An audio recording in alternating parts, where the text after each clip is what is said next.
Hello, friends, and welcome to another edition of Love Wrestling Reacts right here on, well, of course, Love Wrestling. We're not anyone else reacting to this thing tonight. Spencer Love, joined by Chris Parrish, the co-host, of course, my partner in crime on the POS show right here on Love Wrestling. Hopefully, here not putting on a literal POS show tonight, but here to chat all things Monday Night Raw, everything that happened tonight on the flagship edition of WWE's programming. But before we get there, Parrish, how are you doing, man? How are you feeling about tonight's edition of Raw? Well, there's always next week. How about that? I mean, I think that's about the perfect way to put it. Ned hopping in as well. Well, that was an episode of Raw. I think that's the best way to put it. And look, like, to be honest, I would much rather tonight, Parrish, have a shorter show and not like beat the dead horse that like unfortunately was Monday Night Raw tonight. But the thing that frustrated me the most is the fact that there were a lot of rematches when so many talented individuals were not used. Bando hopping in and giving the exact look that I was given for about 3.5 hours tonight.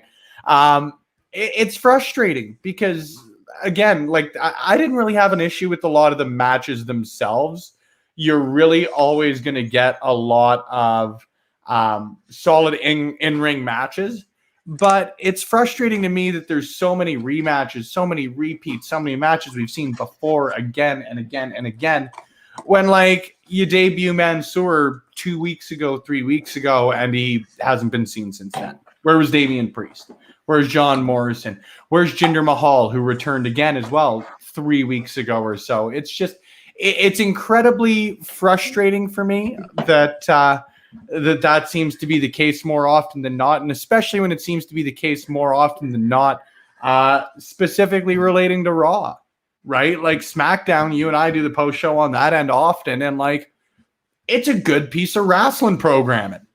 And it's just unfortunate that at the very least over the last few weeks for me, Raw just hasn't been. So I'll turn to you here, but a couple of people hopping in tonight. Tom hopping in. I expected nothing and I was still disappointed. Fair point. Kim hopping in though. Hey guys, first time watching a full Raw tonight, was an 8 out of 10. As far as the in-ring goes, I don't disagree. Again, like the issue is with the rematches, not the matches themselves.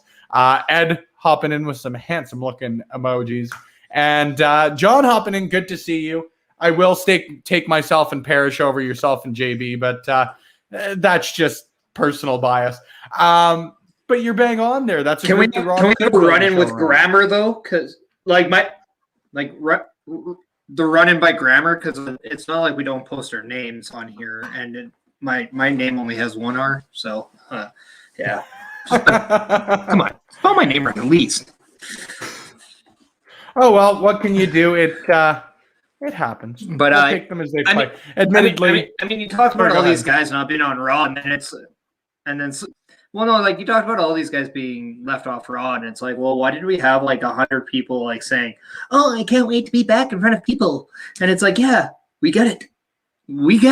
You guys are happy, you're excited, but do you have to have 100 talents saying the same thing over and over again instead of, I don't know, maybe having them have something to do with the actual show? Like this seemed like that 3-hour infomercial about them actually getting a chance to go in front of people on a regular basis. And it's like, well, it is, but it's like, oh, where are you going? Texas? Oh, this show. Texas? Where's this show? Texas. And this show. Oh, guess what? We've never been here in a long time, but it's in Texas. And it's like, okay, does anybody else in America? Can they have a show? There we go. Now I'm unmuted. You understand where they're going with it. Like, I know that they can't really make any hard announcements just given the fact that everywhere's still got their own set of rules and everything, especially in the States, is fluctuating a ton. But at the same time, like, if you're going to announce this 25-show tour, just from the marketing perspective on my end, it just feels like, why would you announce that you're doing a 25-show tour with only 3 announcements? You know what I mean? And again, it's a small bias, and we're here to talk about Raw, not their future plans. I'm sure that'll come up on a Sunday brunch or something like that sooner rather than later. But again, back to tonight, lots of rematches, lots of good rematches, but lots of rematches. Kim hopping in. I think you and I will probably differ here. Anyone miss Bad Bunny? I do. I definitely do. Parrish, thoughts? No. Say Levy. I missed. I don't like. I just miss like the wrestlers that don't get a shot. Yeah, like I'm happy that guys like AJ Styles are back on Raw. I'm happy that we're seeing some development in the tag division for the first time since ever, it seems like. Xavier Woods got a match on Raw. I thought he did very well against Riddle. But like, I don't know, this is Monday Night Raw. Where are the stars? Where's the Randy Ortons? And why are we getting Bobby Lashley and Drew McIntyre really not coming to anything conclusive? Like, that made zero sense to me. Like, it just seems like they don't want us to care about the heavyweight title anymore. I don't know. I don't know. That was a good episode to make me not care about the title.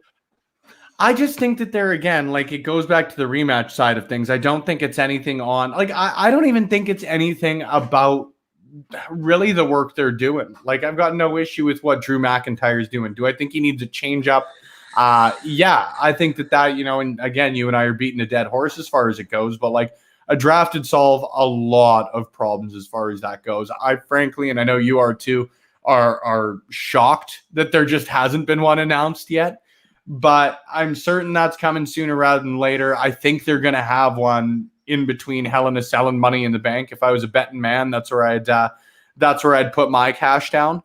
But it's nothing even again against the work that anybody individually is doing.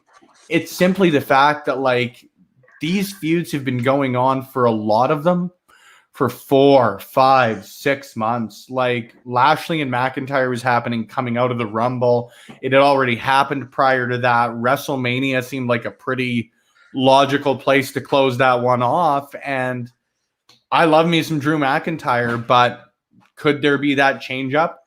He's talked about having the feud with Jinder Mahal. Where was Jinder again even tonight, right? If that's something that is potentially going to be built towards, why you wouldn't be featuring him with his 2 new sidekicks, lackeys, whatever you want to call them. Why you wouldn't feature them at all, I don't know. Why you wouldn't be featuring Mansoor again, I don't know. But I'll let you get the final word, then we'll move on to Raw. I think you and I have rambled a lot about the end of things with the rematches and whatnot. Ed, I see your comment in there. We'll probably end up doing that sooner rather than later. Don't worry. A Disney draft will have to happen, but we'll talk Raw tonight, fortunately or unfortunately. I mean, I have a feeling that they're looking into possibly doing another triple threat yet again for the WWE title, but instead of Braun Strowman, you have Kofi Kingston, and I have a feeling that Jinder Mahal is going to cost Drew McIntyre the pinfall and the way to actually then take him out of the WWE Championship picture, which might be a little refreshing at that point because ever since he won the Royal Rumble, he has not been a part of the WWE title picture. And 2 years straight in this kind of time of the world where, I mean, hell, they're probably bored of us right now. So who knows what they were about Drew McIntyre in the WWE picture. Yeah, to be honest with you, at least I speak on my end, man. I certainly ain't as talented as any of those individuals. But on that end of things, let's at least start with that, I suppose, with the Bobby, Drusev, Kofi triumvirate that we've got going on here, of course, as with most main event level caliber talents. Hey, Josh, good to see you. Also want to throw a shout out to his new branding. Pride Month is coming up. Remember, support your LGBTQ plus friends every day at every opportunity. But next month, there's always time to throw a little extra love, right?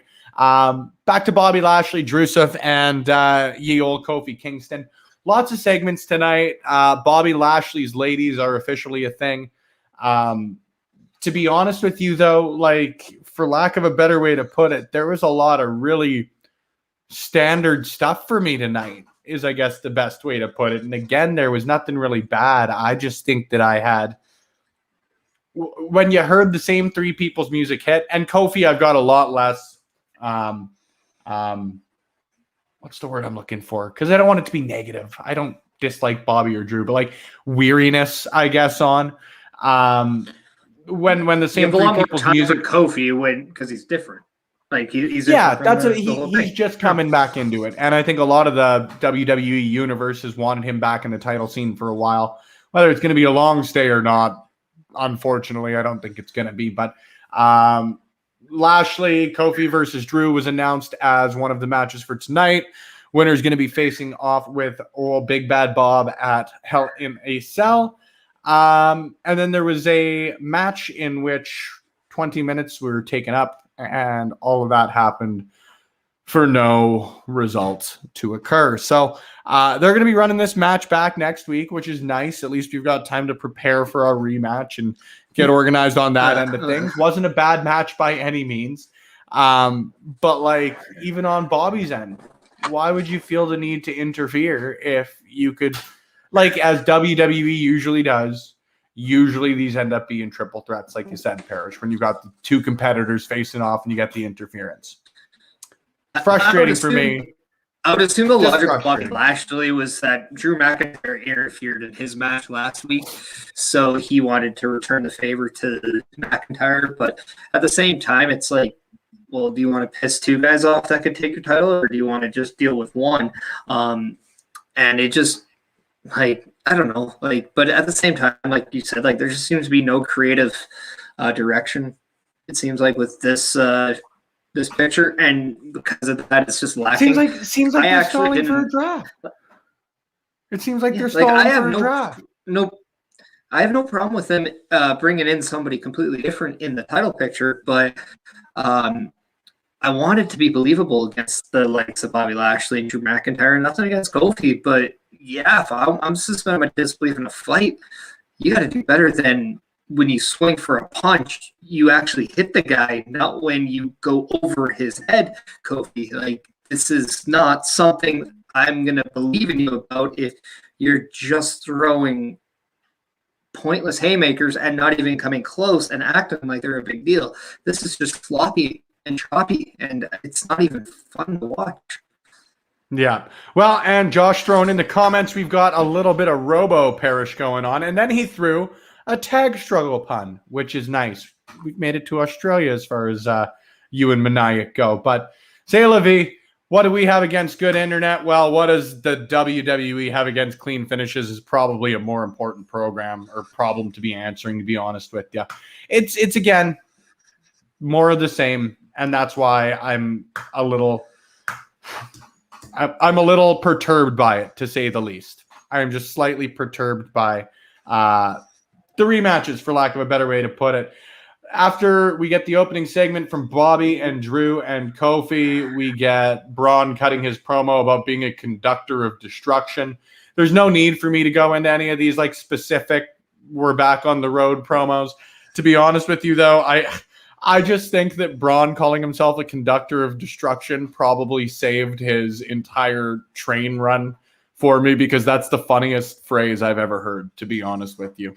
I'm just imagining like Mr. Conductor from the Thomas the Tank Engine, but like big and buff. Like if Braun starts dressing like Mr. Monopoly, I'll be right back in the Braun train. Haha, no pun intended. I think I would buy the first flight out of there. Well, like, to be honest, like, if you have a guy that size, why do you give him let's put him in an elf outfit? It'll be funny. It won't make him look real at all. Come on, let's stop. Let's just treat the guys for what they are and not like put you guys remember gimmicks on everything. This is not the 1990s. Do you remember when they were doing, I think it was like the 3-week stint or so about 2-3 years ago, where they were highlighting all of like giant words every so often in the middle of people's promos. And they were leading up to the Symphony of Destruction match with Braun and Elias. Like, the lasting memory I have of Braun Strowman right now is just like Braun Strowman screaming the word piano and it appearing in big bubble letters underneath him. And that was completely sidetracking. But, you know, for a lot of the matches, you could probably go back and listen to our opinions from last week, to be quite honest with you. Kofi versus Drew, solid match. Very, very solid match. I really, really like the spot where Drew transitioned that guillotine that Kofi was putting on him into the suplex. That was neat. It was a very, very neat little piece of it. The match was thrown out after MVP and Lashley hit the ring. I don't have much else to say about that, to be honest with you. To be honest, I think that checks all the proverbial boxes as far as that feud goes. There was a portion later in the show where Adam Pearce told Bobby Lashley he and MVP will be suspended for 90 days without pay if he's ringside, interferes, anything like that in their match next week. So and here's something that makes zero sense about that. Let's just say this. So you're going to suspend somebody for 90 days and without pay.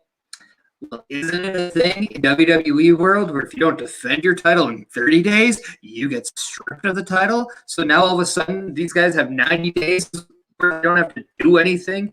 Like, Jesus Christ, thanks Brock Lesnar for screwing every cool rule that could have actually gave you an upgrade. So when you suck the peripheral tit on creativeness, there goes that one. I don't know what the second half of your sentence was because of the internet, to be quite honest with you, but the first half of the sentence, well, what sucks about my internet is that I do live right in front of an electrical box, so if we have a storm like we do today, we tend to get hit worse. Dude, when I crashed on that Fightful stream, quite literally my internet crashed. Like, I could probably, if my computer wasn't plugged in, point my computer to where my router is. But that is what it is. Parrish versus his internet provider is the real story here, says Josh. But Canadian Goose hopping in. I'm a huge fan of silly gimmicks in wrestling, but a dude like Strowman is big enough and a good enough worker that him being a giant monster is a good enough gimmick. He doesn't need to be a conductor, or a mailman, or a garbage man, or some kind of actual animal or bird. Yeah, I agree with you. I do think that, like, you're probably not going to see like just a big angry dude in WWE anymore. Like, it's just not going to happen. I don't think, like, you saw what they did. And I don't even see that as like an inherently negative thing. I just think there have been a lot of specific things in Braun Strowman's career that have maybe made me a little less fond than I was previously, for lack of a better way to put it. But like, when you're marketing these guys as superheroes and superstars and these girls as superstars and larger than life, for lack of a better way to put it, someone who is like the largest of the larger than life fills that role for kids so well. So I do understand, because like my personal preference, like, and Ed, you're throwing a great shout in there too, because there are guys like Cross who could fill that very, very well.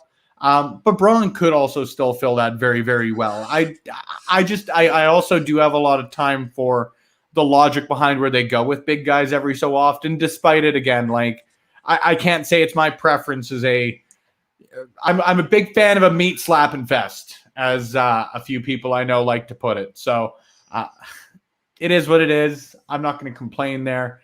There we are. His provider is going over. Excellent point there, Josh. Parrish, do you want to make any more points on Lashley, that main event sort of a WWE title scene, I guess is the best way to put it, on Braun? Or would you care to move on? The next thing that I've got on my docket is the Charlotte, Asuka, Rhea, Nikki Cross stuff. Well, so if not, you can kick her off there. Since we need 2 minutes, we can cover off the complete match that was Nikki and Rhea. So we might as well just move on, because I mean, they gave us the same amount of attention spent on their creativeness than we're giving them. So you made your champion look silly, just silly. Like, even for me, and by no means, man, you can explain this probably better than I am. You've wrestled, I haven't. But like, the fact that I'm sitting there screaming at a TV and saying, Rhea, you only have 2 minutes, grab her and hit the effing riptide. 1, 2, 3, right? Like, it's just, it's odd to me that you would do this, especially like Rhea has really been up here for 2 months. And this is already what you're doing, is going into 2-minute beat the clock challenges. Happy Nikki Cross is on. Love her theme music. I will throw that one out there. And then Charlotte versus Asuka. Like, it's unfortunate because they had done a really, really good job up until about a year ago of making every time Charlotte and Asuka wrestled, it felt very, very special. And they always deliver That ain't the complaint by any means.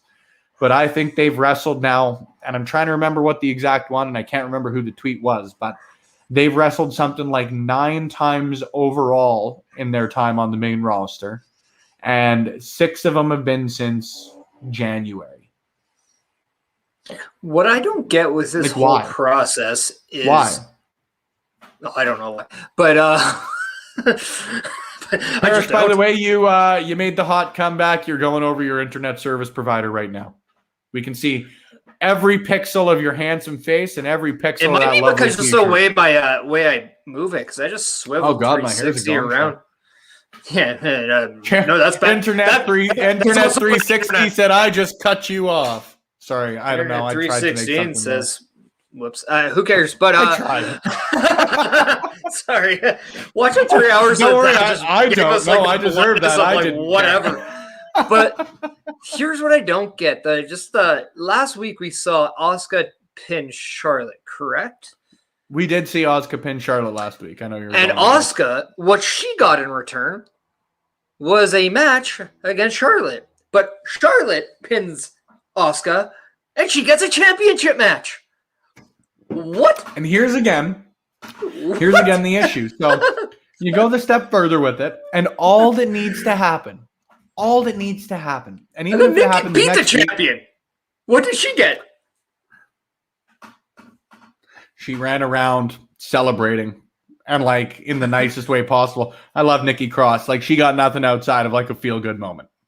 She looked like a new age Bo Dallas when she was doing that, and it was like they're like, "Well, a win's a win," and it was like, yeah, but how stupid does Rhea look for not being aggressive, which was her whole selling point the entire time she's been in WWE, NXT. She's a different breed. She's more ferocious. She's more like vengeful. Like, it's just more attack mode. And then there's like, I'm going to point to my wrist and treat it like it's good to see you, friend. That nobody wears anymore. Nobody wears Carl, great to see you, friend. Anymore, let alone when they wrestle. Let me put over Carl. We'll get back to putting ourselves over here in a sec. But Carl, good to see you. Don't forget, friends, check out Turnbuckle Rewind every Wednesday here on Love Wrestling. They got a banger coming up this Wednesday. Adam Cole versus Aleister Black from TakeOver Philadelphia. It's a blast. One of my favorite matches, one of my favorite shows, and a great point. The WWE seems to continuously shift from a ladies push to a ladies, quote, whatever. Give them minimal time spot. It's infuriating considering many of the women can work just as well as the men. Like, one of my favorite matches, like, I don't know, obviously it doesn't make too much sense with the configurations of what they did specifically tonight, but like Asuka and Nikki Cross specifically, like, that's one of my favorite ever NXT women's matches. Like, if you think that Nikki Cross can't go out there and put on an absolute hard-hitting match with Rhea Ripley, who again perished, rightfully so, let me take my deep breath as I start to ramble, rightfully so is known as like one of the most ruthless, hardest hitting, most aggressive, whatever you want to put on it. They could go out there for 10, 15 minutes and put on, like I said, that meat slapping fest that we're talking about. They beat the hell out of each other. Everyone would love it. Everybody benefits. And Josh, like you said earlier, no one won tonight, not Rhea, not Nikki, not the fans. Everybody going out there and putting on great matches with, like, Nikki Cross, I think, is someone that everybody here wanted to see on TV. And by putting her on TV in this situation that literally, like, Josh, you made the point before, like, they went on a couple of weeks ago for 3 minutes, and now they're like almost, for me, slapping us in the face with like, well, complained about a 3-minute match. Well, not only are we giving you a 2-minute match, here's a timer on the screen for it, right? I know that's not the intention. It's just the feeling. It's frustrating when it's 4 incredibly talented women. Maybe configure the matches differently. Maybe don't give one of them a 2-minute time slot when you know people. At least I would have to assume they know people. Everyone in WWE is much smarter than me in wrestling, just to be blunt with it. They would likely know that people are going to see Rhea Ripley versus Nikki Cross advertised or announced at some point in the show and say, hell yeah, here's a match I'm psyched for. One of the few non-rematches on the card. And here we go. Here we go. If they get 20 minutes next week, I am happy. I'm always happy because I'm happy to admit I'm wrong. I'm happy to revise. Tonight, I'm frustrated by the way they go. So, Parrish, I'll let you hop on it after you get to Ed in here. A friend of mine in the watch party I was in said, tell me you don't want women's wrestling taking up too much time without saying we don't want women's wrestling to take up too much time. Boom. Excellently put, Josh, and I'm sorry to revise on that one, Parrish, but Josh has to run. Casual plug for the Mickey video. Go watch it. I do suggest that if you're on YouTube, it's 1 click away after this is complete. If you're on Twitch or Facebook, it's just 2 clicks over. But check out the Legacy of Mickey James on YouTube today. Good to see you, Josh Parrish. I'll give you the big screen so I can shut up. I was just going to make my point. You have Asuka beat Charlotte. She gets a rematch with Charlotte. Charlotte beats Asuka. She gets a title match. Nikki Cross gets an actual win over a champion, regardless of how stupid the match stipulation was. And you do nothing with that. It just absolutely makes zero sense that Nikki Cross doesn't get the first title match, seeing how she just beat the champion. Regardless of how she won it. And like it was quoted, a win is a win.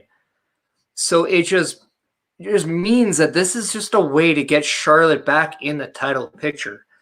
And it just makes me wonder, with how they made Rhea look tonight, are they even going to keep this title on her much longer? Because it's not, nothing is resonating. And usually when nothing's resonating, they go back to what they know. And what they know is Charlotte as champion. And it just seems it just seems like they're not figuring it out.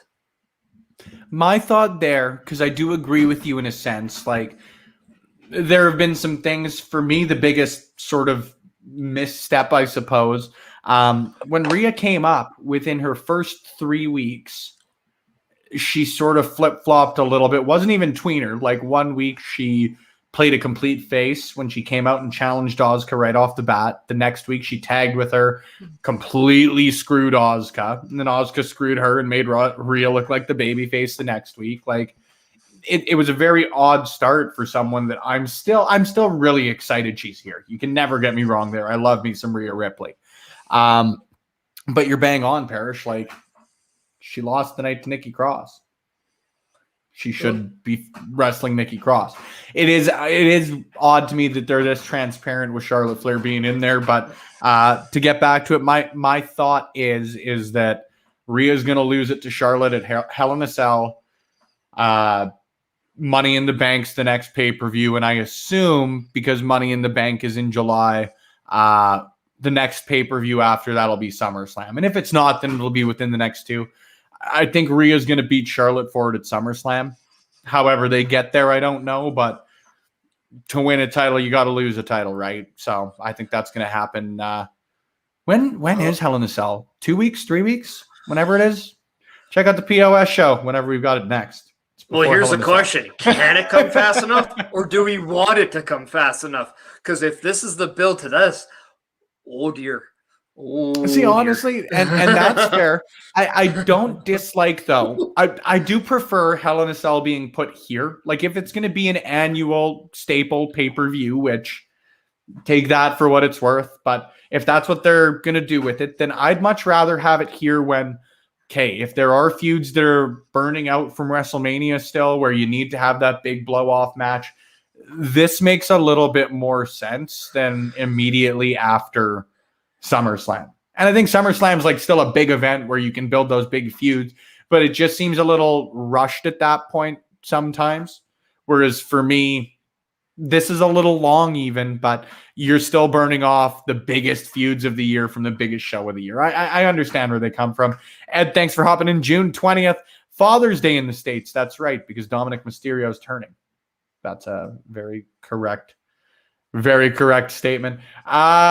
Parrish, I'm going to get you to answer Carl's question, and after that, because I think I've said everything I need to say, or I'll just end up rambling again, we're going to move on to the Hurt Business stuff and the Cedric Alexander versus Shelton Benjamin match. But before that, Carl, Unfortunately, it seems like the WWE is too reliant on the old four horsewomen to even allow any other talent to be anything but a transitional champ short of Asuka. Maybe. Yeah, there have been others in there. Like, I'm happy Bianca's still going. It hasn't been too long, but they could have put it on Bayley, right? Alexa Bliss, Naomi. I know she probably should have had another one, but the couple she's had. You're right. Those are good examples for some of them, at least on my end, Carl, of transitional champions in some cases. But I think there's an argument to be made either way on that end. I got a lot of time for that discussion, right? No, there will not be a Cool Runnings watch along after this. Well, it wouldn't be my first pick, but it would be my second. I hate you. I hate you all. You're supposed to be my tag team partner. Heel turn live on Love Wrestling React. Hey, how can I turn heel when I watch a great movie like Cool Runnings? I mean, come on. Do you even bobsled, bro? Is Spencer the heel? Am I the heel? Everyone always asks, why is Spencer? Moving on, Cedric versus Shelton. Parrish, I'll let you hop on here. Oh, great. Yeah, so I thought this was the most awkward promo Shelton's ever delivered in his entire life. Cedric, Shelton. Yeah, Shelton was the one getting yelled at. Gold jacket, green jacket. You know the rest. I do know the rest. But I mean, at the same time, like, okay, one, it was nice that he actually stood on the apron. That was a different visual.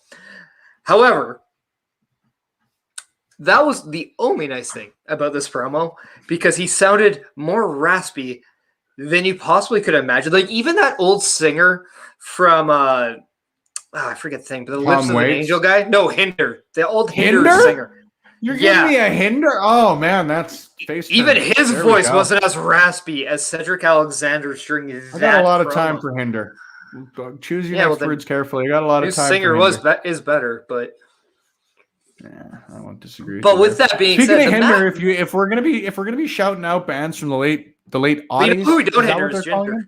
That's the one. That's one thing we don't hinder is Jinder. What about Tupelo Honey? You remember them? Dude, I am friends with. Honey? I'm a friend. They're a St. Albert band, actually. They're friends of mine, actually. Yeah. Neato. That's cool. Shout out to Dan Davidson. Cool. What up, buddy? Hi, Dan. And actually, guy I played hockey with is their new is their guitarist. So yeah. would love to use your music for promotional purposes, but if we've got to pay for it, I love you guys, but we cannot afford it. I apologize. Why I Bother was an old entrance theme song of mine. Nice. Good choice. But anyway, Cedric and Shelton, right? Certainly no reruns in the discussion here on this, we don't need Braun Strowman to conduct our way back to this train wreck, but with that being said... Conductor of destruction, Parrish. Come on. I just said conductor of the train. Yeah, anyway, back to the match. It wasn't a bad match. These guys actually don't have bad chemistry with each other, but the one thing that just doesn't seem to click is Cedric being the heel, because Shelton is truly a better heel than Cedric is, and Cedric is still not working like a true heel. He's still being a little too fancy for my liking, and a lot less, I'm just going to punch you in the face and then maybe cheat a little bit. Get just a little bit more dirty. I'm not that familiar, admittedly, and again, this is something that maybe I can get fact-checked on in the comments, but I'm not all that familiar with Cedric Alexander prior to the Cruiserweight Classic and signing with WWE. I don't know how often he worked heel by any means. I know it's the first time he's done so in WWE, but I've still got time. Like, I think there's a transition process for anybody, and like, especially when you have been such a natural babyface.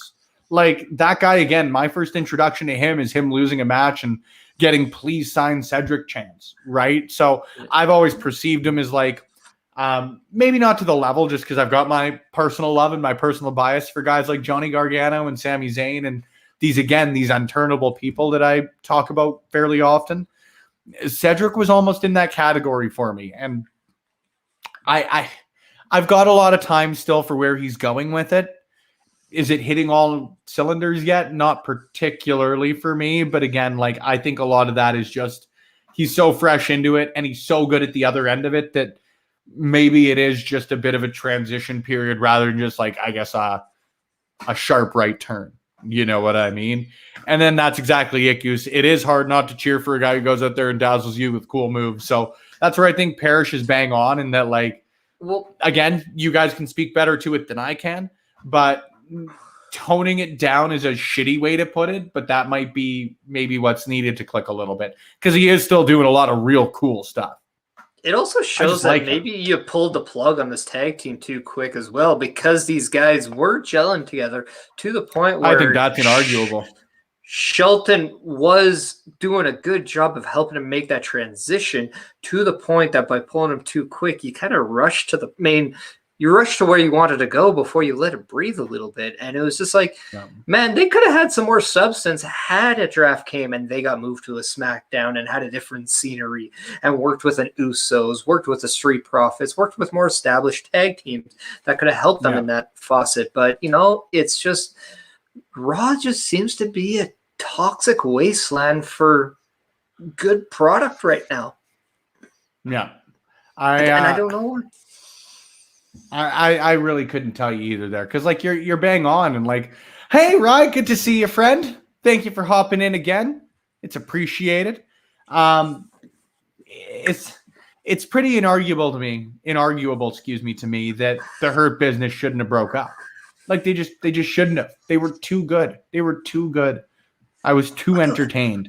And if they were going to go a direction together, well, if they were going to go a direction of you know, like you say, Parrish, these guys move over to SmackDown, or they go on a major tag team run on Raw, or something along those lines where sort of the juice is worth the squeeze of the breakup, then great. But even now, like, I don't know, because it could go either way. It looked pretty final after tonight's match that, you know, like Shelton's contract has to be close to being done. I can't speak to that. It's just like it was a pretty conclusive loss tonight. If they go for the rubber match just because they're 1-1 against each other, okay, I could see that. But at the end of the day, like, to break up what was a great faction for the tag team to break up after a month after that, again, is pretty. It's pretty perplexing. I don't understand it, and I'm sure there are people in wrestling smarter than myself who could explain it to me in a way that my feeble brain could understand. But frankly, my feeble brain don't understand it right now, nor does it really want to understand it, because I miss me the Hurt Business. I miss me their music. I miss me Shelton Benjamin and Cedric Alexander just whomping some people in the tag team division. I really do. I miss all of it. But I hate saying it is what it is, but it's really all I can say to just like mentally justify moving on. Yeah. It's frustrating. Well, I mean, it just, I don't know. Don't call us Leo, but this whole thing just seemed rushed to me. I completely agree. He's doing some mocap work. Leo Rush, Lionel Green is doing some mocap work for WWE for 2K22, which would be neat. If we ever get a Bobby Lashley MVP breakup, I'd have no issue. Bring him guy's back. incredibly talented. Next up, Riddle versus Woods, which is again one of those things in the most positive ways. I can make a real, that was going to say it can be a real quick statement on my end. If people are going to go and seek anything out from tonight's show, that would be the match to do so for. It really would. It was really, really good. Really, really good. I've said it a few times on here because I know you'll probably speak to Riddle. I know you're a big fan on his end. Xavier Woods, like that guy is by my money. Like, if he's not in the conversation, is like the most underappreciated, underrated, any under metric that people so choose to put on it. I love him. That guy is such a damn good professional wrestler. Everybody's known for years that he's such a damn good entertainer. With professional wrestlers, most of the time, and a lot of the time, frankly, rightfully so, they tend to get placed in their boxes of, oh, he's a promo guy. Oh, he's a flippy guy. He's he's whatever. Like Xavier Woods, I think he gets maybe overlooked on some aspects of his wrestling because he's such a great entertainer. Like, and it's undisputable that he's a great entertainer. But when you talk about people who are like premier sports entertainers, for lack of a better way to put it, guys top five right now. Yeah, and if you talk about WWE, I'll put that out there. I don't even know if that's a hot take. Is that a hot take? Let us know in the comments if that's up. Thank you. I think it's a pretty logical take. That's why I'm curious about it. I don't here's think something anyone that isn't logical. That, but I might. The people that are making these graphics for him coming down, and they're like, creator of the Up, Down, Down channel. Great. That's awesome. Also, 11-time tag team champion. Great. Avid gamer. Yeah, I think you pretty much nailed that with the creator of the Up, Down, Down comment. We can't say maybe start to bring back Francesca, Father to Francesca 2. Can we not at least keep it in the realm of what he's doing? Don't bring back like the Matt facts, but give me like Xavier Woods hates mustard. But it's just like, oh, this guy, he's on Up, Down, Down. He likes video games. Oh, and guess what? He's also into electronics. It's like, holy, you know what? It's like owns iPhone 11. Yeah. But yeah, perhaps has Googled himself before. It's like, who cares? I tried to do that actually. Keep it in the realm of what he's doing in the WWE. Like, even just says is not a big fan of marijuana. That would be hilarious. I don't know what else you could put in there. Like Father to Francesca. That would be at least funny. Yeah. At least funny. Something, I don't know. Avid gamer, like you said. Seems like that box was crossed. Appears Is there in the anything else? Call of Duty game. That would have been a big one. Was it Call of Duty? I think. The downloadable. And I'm not. Downloadable. I thought that was Gears of Duty. War. Oh, whatever. Who cares? I don't play either one. Dude, and the only I'm not positive either. I'm bad with games. The only reason I say it is because my brother. It was Gears of War though. I totally forgot about that game. But still, like, that would be a better thing than Avid Gamer. At least downloadable character to a video game. It's like, okay, well, that's cool. Host of the New Day podcast, something along those lines. Yes. The only note that I've got for our next match, AJ Styles versus Jackson Riker. This certainly served its purpose in frustrating me. That's all I really want to talk about with it. Not much I need to say. The only thing I really did like was when after Elias cost AJ the match, and he's just sitting in the little like cubby of like the where it is, and then you just see great camera shot. Popping up, and he's like, nope, and then just like yanks him up. I'm like, you know what? The fact that they've kind of turned Omos and AJ to kind of like the babyface tag team, I actually really don't mind this because these guys are I love it. Good with each other to the point that it's entertaining, and Omos is secretly becoming the new age Diesel, in my opinion. Dude, they've got almost like the better comparison for me as far as that goes is like they've almost got like a Jericho vibe to them. And that, like, Big Show was, again, like, in that phase of his career, the big, imposing half of the tag team. Jericho was, like, not the comedic relief, but he was more the entertainer while still getting the business done inside the ring. Still sounds like Diesel Michaels to me. Yeah, true. Maybe, like, and you just would have watched, well, you just probably would have watched more of them during their run, and this would have been the team that I watched a lot of during their run just because of age, that's right? fair. That's fair. Yeah, so I am old. Thanks, Spencer, for just pointing it out. Fine, like to compliment. I didn't think this was great, love wrestling. But I might show differently. If I could grow a beard, I would show that off too. It's only because you're so young, you can't yet. It's true. It's true, and unlike me working heel here, I am a babyface. Goose hopping in. I would like to see AJ have awesome matches again with any of the multitude of fantastic workers in WWE. I almost think AJ would be better suited to be on NXT. Parrish, thoughts? Yeah, but at the same time, like, why not bring the NXT guys up to face him? Like, have him be that measuring stick of like, hey, if you can't compete with guys like this, why do you think you're going to be on a Raw and SmackDown? You have to be able to go with guys like this. Like, I don't know. To me, it just seems like you're bringing an all-star down to and I don't want to say like a minor leagues because NXT is not a minor leagues, but at the same time, you don't get called up to NXT from Raw and SmackDown. They never ever say it that way. They always say you get called up to Raw and SmackDown. True, but I also think like there's a lot of room there. And there's a lot of untapped matches with him and on SmackDown. There just really is. Yeah, like, that was a weird him and Rollins, him and Bal, like him and Rollins still haven't done anything. And I don't know what. Yeah, they wrestled at. I even think it was Money in the Bank last year that him and Rollins wrestled. But they haven't had a true feud, like a really big. That's fair, but he's not going to go over to SmackDown until Paul Heyman comes back to Raw, because they tried to move him over, and there was the whole. Well, no, he was moved over. He was moved over when they brought Heyman over, and then he moved back. Yeah. So there we go. There's the timeline, but yeah, that existed. I've got no issue with AJ in the tag team division. I really don't. Like, build up the resume. Not like he needed to build it anymore, but they're slowly making Omos a star, and it's actually naturally working. And that's where I say this, what they're doing with AJ right now has a purpose, and it's doing something very well. Plus, it's eventually going to lead into an Omos AJ match. And when that happens, AJ is going to make Omos look like $1 million, and AJ is going to be none the wiser out of it. So exactly. Do Heyman and Styles have beef? That's a conclusive 10-4. Yes. If you can see, if you can see that, they have some of that. It's ginger beef. I don't know. Sami Zayn might have something to do with it too.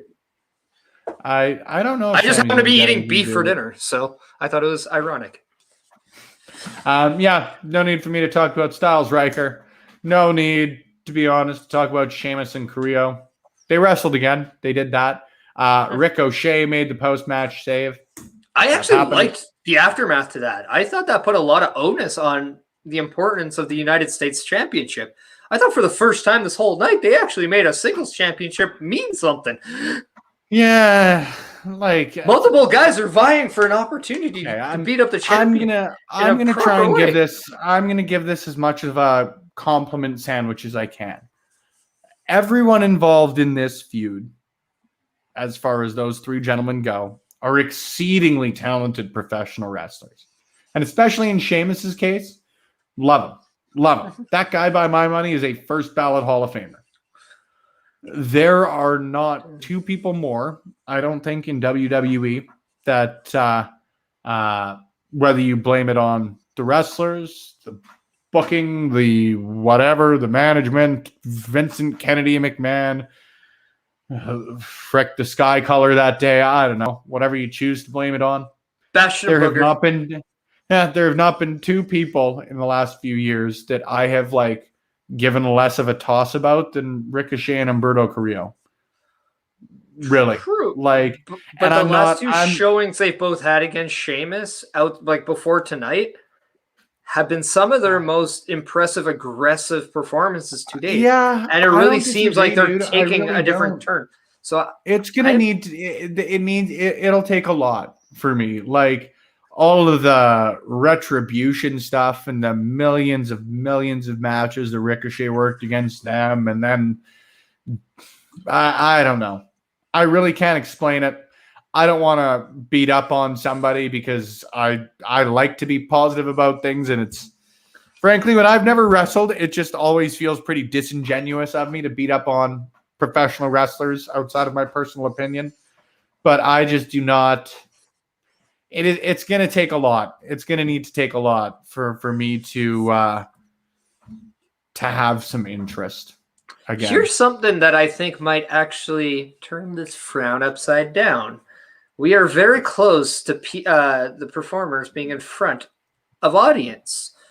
With that being said, we saw Jeff Hardy actually have something where he's promoting, and he's been already out there openly saying he will go back to his other theme song when they're in front of people. Are we just getting closer that won't and make closer me care to about that? Ricochet. No, but I'm just trying to make you happy. I'm just trying to turn you. That's fair. I appreciate it. I shouldn't discount that. But at the same time, where does Jeff Hardy come, or where does he fit when he comes back? And that was also a point I wanted to ask you, because it just seems like Raw is so open to the point where anybody can fit anywhere because there's nothing really definitive other than Charlotte in the women's title match. It just seems like they might even be instantly lost without even getting there, which just is mind-blowing. I don't know. I don't know how so much nothing can happen in 3 hours. That's the Oilers are playing. That's my summary. And you know what? You don't even need to Hey, and my phone doesn't work. And my phone doesn't work. That's, so, I got one on you. At least I was gonna say at least that's a you problem. Yeah, it was a thing tonight. I didn't mind the main event. I didn't mind the main event better. I'll make it. Thanks. Nice. All right. Well, great. Main event happened. Shout out to Joel Pearl because I certainly didn't notice, but prior to the match, when they were having the pre-match parlay between Shayna and Nia and Reggie, Lily was in the background. Of course, Alexa Bliss's doll in the background. Match happened. I didn't dislike it by any means. I got a lot of time for Natalya and Shayna Baszler wrestling. Anytime they're in the ring together, frankly, I'm excited, which is nice because they've been in the ring together a lot. Tamina better be a women's champion this year. Like the women's champion, I should say. Tamina is over like Rover, and you talk about people I'm excited to see back in front of fans again. It was cool as hell, and I was happy as hell to see her get the reception she did at WrestleMania. And I am so... I've always liked Tamina. Like, she's always gotten a rough shake because of shitty timed injuries and stuff like that, man. But, like, she should be a women's champ. She really should be. She's overdue for it.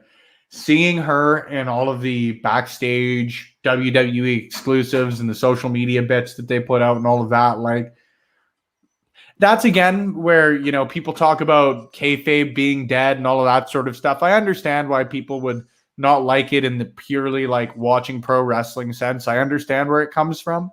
But like when I see someone like Tamina win a championship and see her come backstage and see everybody applauding her and thrilled, and literally Natalya like not drop her championship, but like literally drop everything she's doing to turn around and applaud Tamina. Like, my heart's warm for her, man, and I am becoming a bigger fan of hers every week. So at least as far as the main event goes, got a little bit of bias for it, 100%, but I quite enjoyed it. Of course, the finish tonight was death by distraction explosion on Reggie's end, and we didn't die. Well, close enough. I was trying to make it sound as big and cheesy as possible. There's a lot of room for hyperbole and professional wrestling. There's actually one thing about that I actually enjoyed, and this is actually coming off what Shayna Baszler did. She went up and like tried to console Reginald, picked him up and said, "Are you okay?" And he's like, he nods yes, and then she grabs him by the throat only to freaking threaten him. And I just like that because I don't know why, but it's just so subtle. Like, "Are you okay?" "Yeah."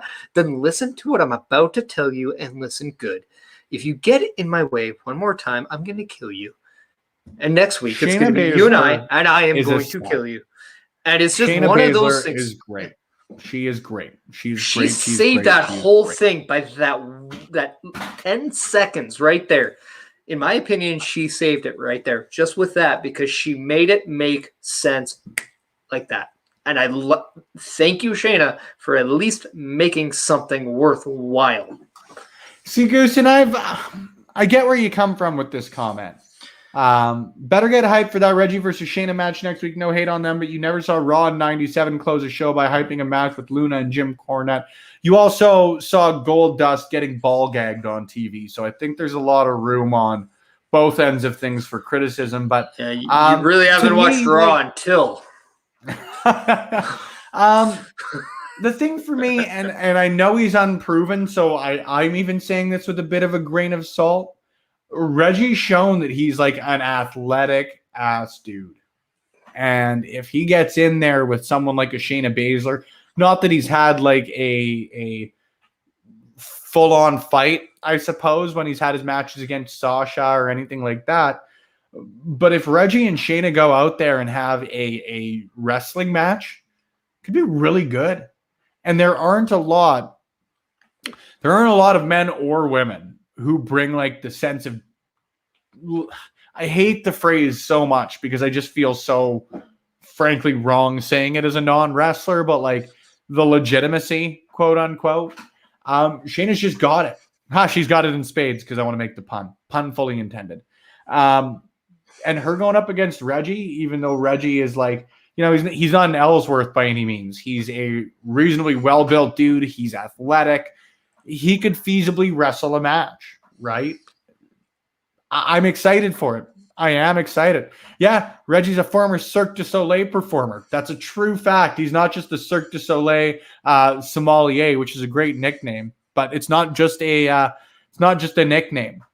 I also like the little bit of foreshadow where you saw this whole interaction between Reginald and Shayna, and they actually made sure they showed Nia in the background, kind of like staying where she is, not getting involved, because I thought that was a foreshadow to next week, and I do believe that we're going to see the breakup of Shayna and Nia as a tag team, with Nia actually getting involved. And I just thought that was actually a really good piece of storytelling, because they're making that interaction mean something and saving it for the right time. So at the very least, Raw, you actually did something correct. Even though it's a story that's not really that big in the sense of I'm not going to really tune into Raw to watch this story, but at least you did it right. Well, and as much as I had my grievances, I suppose, with the amount of rematches on tonight's episode of Monday Night Raw, tonight's edition of the flagship program, the Red Brand, this may be the match that has been done the most, and yet I enjoyed the story the most throughout it. So lots of contradictions in this wide world of professional wrestling. But Parrish, we've already discussed our match of the night. We talked about that being Woods versus Riddle for the both of us. So do you have any questions, comments, concerns, queries, any grievances, any thoughts to close out the show before we plug our social media? And then we got a couple of questions in the chat. So we'll let you give final thoughts. We'll answer questions, and then we'll plug our stuff. If I haven't talked about my grievances, concerns, or anything like that already in this broadcast, then what in the blue hell did I just what do have we for talked the last about 58, now 59 minutes? You're a second ahead of me in the future. I just hit the 59-minute mark. Oh, now who's in that sucks, Spencer? Ed hopping in to ask you specifically, Parrish, as a performer, is it bad if Nia breaks up with Shayna and costs her the match? No, because it helps you create and further line the storyline of why Shayna and Nia can finally go at it and actually be enemies instead of these unholy partners that they've been. I think if anything, it helps further the story of their interaction now as rivals. So no, I think it's predictable. I don't think it's like, I think it's a good thing because it gets probably more heat on Nia for, backstabbing Shayna and not trusting her and not having her back. But at the same weird ass time, it kind of gives you a little bit of an awe that she stuck up for her man, I guess, even if it's Reginald. But at the same time, Shayna is like, even in that closing shot there, like Nia was in the background staring with like her mouth dropped, right? So yeah, and now Shayna's fully kind of gone from being that badass chick that we all feared to kind of having a personality and kind of being more of a character that you can kind of get behind, but she's not there yet to the point where you want to see her kick some ass. And I think that is a good, complete transformation of her character. I think Shayna's killer. I've always liked me some Shayna Baszler. Big fan. But I think this one moment has finally circled now. Like you need that one moment to complete it, right? So, and I think this kind of is that moment for. Oh, nice. I forgot to throw our social media along the bottom. Nice to notice That's all right. Before we start to plug our stuff. Parrish, if you want to pay attention, now's the time, because here is where you can find us. Slowly, well, hopefully they're paying attention to us during the show. But Parrish, your link is up, my friend. Plug your stuff. Let people know not only where they can find you, but where they can donate to St. Jude's and help out the fine folks of Putting You Over. Yeah, you could go to donate.tipplefy.com/@putting-you-over/St. Jude, and I just do it better every time because that's how I roll. But with that being said, for about another week, Putting You Over is helping out the people at St. Jude's who are helping out the less unfortunate children, the sick kids, the kids that just need a little bit of extra kick in their step to get their life going, and you can help. So make sure you're doing that, and make sure you guys are supporting Putting You Over, who are putting St. Jude over as the heroes they actually are. 110%, man. Couldn't have put it any better. You guys saw the Canadian Goose in the comments today. Not only can you head to prowrestlingtees.com/wrestler-tees/shirts/Canadian Goose. I tried. Parashane is good at you, but I haven't read this out loud as often as you've read the last one. So you want me to try it? No, we're going to leave it. We want to wrap her up. We've already gone over our match time, brother. But make sure you support the Canadian Goose. You can get his shirts there, or if you want to get a hold of him on his social media, he just got some masks in. I would be wearing mine right now if I didn't just order it today. So make sure you show him some support, of course. And if you want to show some extra love to the fine folks here at Love Wrestling, please do so however you choose. There's no obligation to go out of your way and throw us money, do anything above and beyond tuning in. The fact that you guys are doing that on a Monday night when there's not just us doing wrestling stuff, but not just us recapping Monday Night Raw, and especially a lot more people out there sometimes putting in a lot more detail and keeping her a lot tighter than Parrish and I sometimes tend to do. Thank you guys for the support. It is incredibly appreciated. If you guys do want to go a little bit above and beyond, however, twitch.tv/LoveWrestlingCA is one of the quickest and easiest ways to do so. Whether it's throwing us bits, throwing us a subscription, however you choose to support on that end of things, it does go directly back into the pockets of our contributors. Every dollar that we make on this site that is contributed goes right back into it, right back to guys like Parrish, who thankfully uses them to buy nice little t-shirts like that. Where does he get t-shirts like that? Well, he gets them on lovewrestling.ca/shop, of course. If you want that, if you want to get one of your own Love Wrestling masks, stickers, any of that sort of good stuff, you can find that there as well. And last but not least, we are again trying to become a top 10 Canadian podcast. So if you had to rate this podcast.com/LoveWrestlingCA, leave us a review. Show us your 5-star review if you choose to leave us 5 stars. If you want to show some love, that is appreciated. Let us know. We'll make sure to shout you out on the upcoming live shows. We'll make sure to show you some support as well for doing so for us. Now, if we're going to show some great people some support, there are few people in professional wrestling that are greater than Effie. He's watching some professional wrestling right now. So if you guys are tuned in on Twitch, let's recover from the voice crack there. If you guys are tuned in on Twitch, you guys are Shaw, how do you throw bits? Admittedly, give me 1 second to vamp here. So if you look on your little send a message there, on the right-hand side of it, you'll see like a little diamond. You can go ahead and throw bits that way. And thank you very much for the support, my friend. It is always appreciated, you handsome, wonderful individual. But if you guys are tuned in on Twitch, we're going to head over and say hi to our good friend, Effie. If you guys are tuned in on Facebook or tuned in on YouTube, thank you guys for tuning in. You guys are going to hear the music. We're going to be back twice, or maybe we're figuring things out. Might be back 3 times tomorrow, but we're for sure going to be back twice. Make sure you tune in 7 p.m. Eastern time as I hang out with Reese of WrestleMania. We're going to be chatting pro wrestling on the mind behind, and then immediately following NXT, because we want to make sure you guys get all your pro wrestling in for the evening. We're going to be hosting another edition of NWA Power Out with our own Zach Ralph, again, right here on Love Wrestling. Whether you're on Twitch, whether you're on YouTube, whether you're on Facebook, we'll be right back here. Same bat time, same bat channel tomorrow. The countdown is on, friends. We've got about 15 seconds as I wait for the screen to load, because, of course, why would my internet work quickly at a time like this.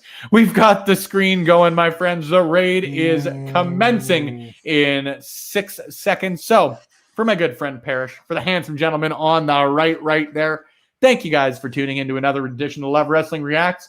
We'll see you on the Effie side. Tune in tomorrow.